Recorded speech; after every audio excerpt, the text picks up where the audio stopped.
Hello guys, meron na akong gustong i-share sa inyong lahat. Bali, may napansin lang ako dito sa Fire Pro motor niya. Sa tingin nyo guys, tama ba itong connection ng wiring niya? Hindi ko kasi maintindihan kung bakit 3-phase lang yung galing na wire sa motor papunta sa panel niya. So bali ito pala yung specs niya. Ito yung nameplate niya. 3-phase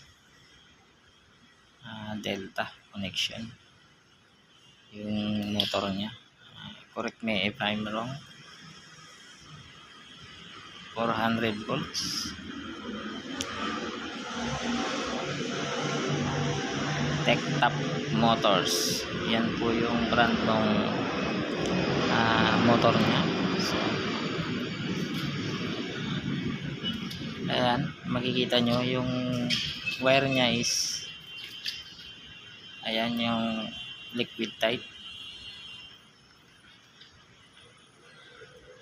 Pumunta dyan, pinagapang papunta sa control panel niya.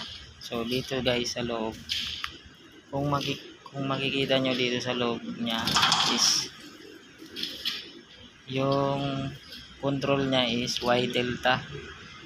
So usually pag Y delta dapat merong starting at saka running, pero nagtataka ako bakit 3-phase lang yung wire. Comment naman kayo guys, or advice nyo naman ako guys kung tama ba itong preparation nila or yung wiring nila, kasi yung contactor nila is Y delta. Bali yan yung nakikita nyo, Y delta siya connector. Ayan yung diagram nya. Ayan siya guys. Ayan. So nga dito nga Y delta nga yung connection nya. So, comment kayo guys kung tama ba yung wiring nilagay. Bali yung wire pala na ginamit yan is 100 NCM. 3-phase, ang neutral nya is 5.5. Bali yan po ay Fire Pro for 12 floor.